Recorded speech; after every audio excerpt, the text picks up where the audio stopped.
बम्बलवुड हिल की सबसे ऊपरी चोटी पर सड़कों, दुकानों और उबाऊ वयस्क नियमों से दूर एक ड्रैगन रहता था। उसका नाम स्टिंकपॉट था और वो बिल्कुल वैसा ही था जैसा उसका नाम सुझाता था। उससे बहुत बुरी गंध आती थी, सड़े हुए अंडे या गोभी की स्टू जैसी नहीं। स्टिंकपॉट से पुराने मोजे, गीले छाते और किसी ऐसी चीज की गंध आती थी जिसे आप एक बार सोफे के पीछे छोड़ आए थे और सालों तक भूल गए थे। लेकिन स्टिंकपॉट को इससे कोई फर्क नहीं पड़ता था।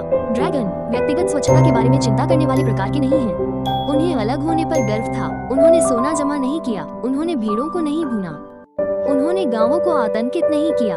हालांकि उन्होंने एक बार इतनी जोर से छींक दी थी कि 3 गायें एक पहाड़ी से लुढ़क गईं। स्टिंकपॉट को जो चीज सबसे ज्यादा पसंद थी वो थी गंध। उसने उन्हें बोतलों में, जार में, चाय के कप और जैम के बर्तनों में इकट्ठा किया।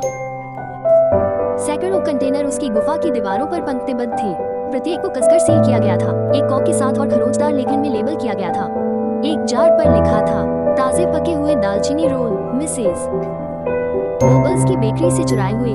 दूसरे पर गर्मी के तूफान के बाद की गड़गड़ाहट और तीसरे पर बेबी ड्रैगन की सांस। मेरी वो रोजाना उन सबको सूंघता था जैसे ज्यादातर लोग अपनी पसंदीदा कहानियां पढ़ते हैं, और वो काफी संतुष्ट था। तभी एक दिन एफी टिडल आ पहुंची।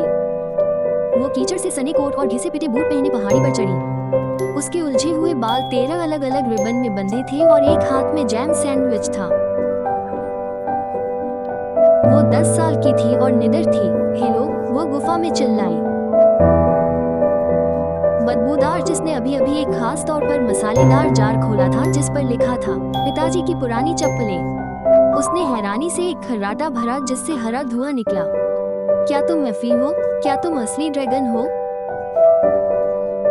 2 सुनहरी आंखें उसे देखकर झपक गईं। नहीं, आवाज ने कहा, मैं पंखों वाला एक मोजा हूँ। एफी मुस्कुराई। शानदार, मैं हमेशा से एक व्यंग्यात्मक मोजे से मिलना चाहती थी। ड्रैगन भारी कदमों से आगे बढ़ा। उसके शल्क जले हुए तांबे की तरह चमक रहे थे। उसने हवा सूंघी। तुम्हारी खुशबू जैम और मिस्चिफ जैसी है, उसने कहा। शुक्रिया, एफी ने विनम्रता से कहा। मेरा नाम एफी है। मैं तुम्हारे लिए एक तोहफा लाई हूँ। उसने अपनी जेब से एक छोटी बोतल निकाली। अंदर घास का एक गुच्छा था, 2 पंखुड़ियाँ और किसी अदृश्य चीज का एक छोटा सा टुकड़ा। मुझे बसंत के पहले दिन की खुशबू आ रही है, उसने कहा। यह मेरी सबसे पसंदीदा है। स्टिंकपॉट ने बोतल को धीरे से अपने पंजे में पकड़ा। उसने सूंघा और उसकी आंखें चौड़ी हो गईं। इससे पहले किसी ने उसे एक बार भी नहीं सूंघा था। क्या तुम मेरा संग्रह देखना चाहोगी? उसने पूछा। उसकी आवाज में अचानक उम्मीद भरी हुई थी। एफी ने सिर हिलाया। उसने उसे गुफा के अंदर जाने दिया। ये बहुत बड़ी थी, गर्म, आरामदायक, सब कुछ और कुछ भी नहीं, सबकी खुशबू से भरी। बोतलें रंग बिरंगे सैनिकों की तरह अलमारियों में सजी थी। उसने जोर से लेबल पढ़े। नई किताब के अंदर का हिस्सा इतनी जोर से हंसी कि मानो ठहाके लग रहे हों। रविवार की सुबह पैनकेक के साथ उन्होंने पूरी दोपहर जार सूंघते, हंसते और कहानियां सुनाते हुए बिताई। दिन ब दिन एफी वापस आती रही। वो अपनी ही खुशबू लेकर आई। तकिए के नीचे खोया हुआ दांत, कीचड़ भरी दौड़ के बाद रेनकोट, दादी का आलिंगन, कुछ ज्यादा ही तेज संस्करण। उन्होंने मिलकर एक नई शेल्फ बनाई और उसे यादों की शेल्फ कहा। फिर एक बरसाती शाम एफी एक बहुत छोटी बोतल लेकर आई। मैंने इसे आखिरी के लिए रखा था, उसने फुसफुसाते हुए कहा। स्टिंकपॉट ने बोतल खोली। उसमें गरम टोस्ट, दालचीनी, पेड़ की छाल और किसी और चीज की खुशबू थी।